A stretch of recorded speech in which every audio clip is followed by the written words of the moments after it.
So this is an OC I drew about 2 years ago, and ever since I've drawn him, I've wanted to draw him again. Mainly because he's really cute, but now... See that effect that I added in there? Yeah, I don't...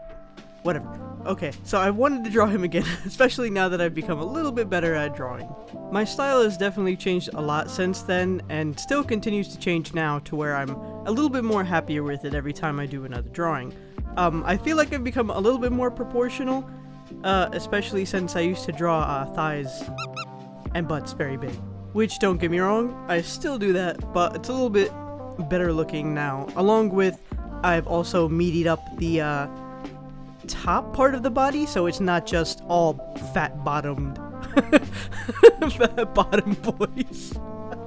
So to save some time, I already did the sketch, which is under this original drawing, and here it is.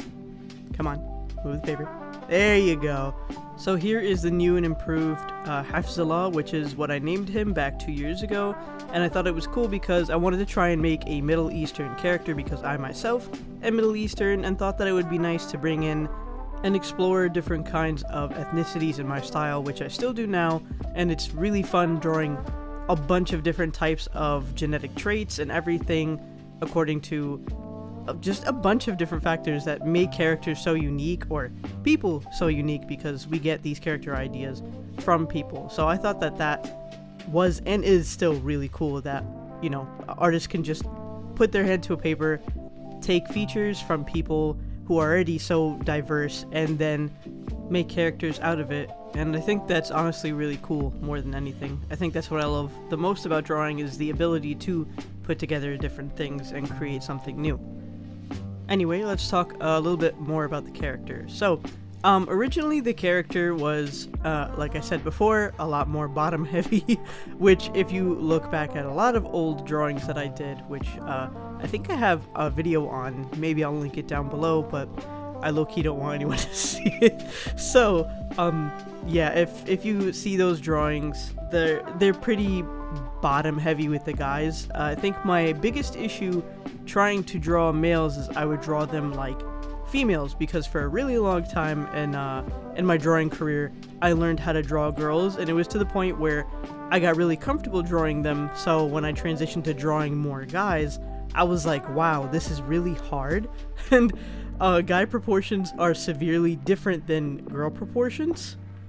So having to completely relearn the anatomy of a guy was a very long and, well, frankly, excruciating process because it's so different from what you normally do. And there are probably people who are like the opposite, where they learned mostly guy proportions, but then when they transition to drawing female characters, it's a little bit more difficult for them because the body structures are, for the most part, different. That's not necessarily every single guy and girl have completely different body proportions, but it's so much so that it could be almost generalized into one category versus the other. Like, for example, you know, females have hips, and they're usually wider than male hips, but if we look at the male structure, the shoulders are much wider usually than the female shoulders, which, you know, like, these are like body factors that you would have to take in place when you're drawing. Now, the great thing about genetic diversity is not everybody has that, so technically if you're drawing a male with smaller shoulders or a female with narrower hips, that's also perfectly normal. But if it's me, which I'm just speaking from personal experience, I wanted to learn how to do the anatomy quote-unquote correctly first before I go ahead and make more different variations, so I don't get kind of lost in what I'm doing. So first I learn the basics, and then I can stylize or diversify however I please with my art. Okay, so one thing that definitely changed within my art, besides the whole, like, you know, anatomy thing, is the process. So it took me much longer to do this new drawing compared to the old one. I think the old one only took me about an hour, but this one right here took me about 2 hours. The main difference is, number one, my process has changed. So the way I color, line, and do all that stuff is kind of in a different way. along with the factor of mostly how I render my drawings. So how I color them is what makes a huge difference. Before, I never used to really blend out anything or try and figure out colorways because I was just trying to learn how to do it in the first place. So I try not to overwhelm myself with, okay, let's get it down perfect from the start. If I'm just learning how to do it, I'm just going to try and have fun with it, and then eventually the want to learn to do better will come to me.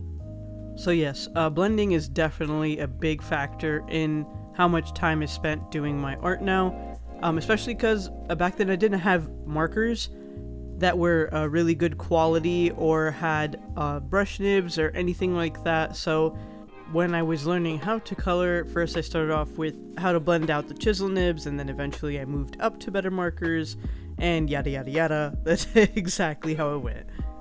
One thing that I still kind of struggle with is trying not to make a very static or stagnant. I don't know which one is.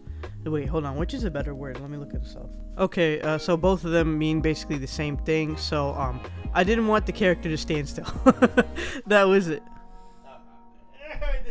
Yeah, you didn't mean it?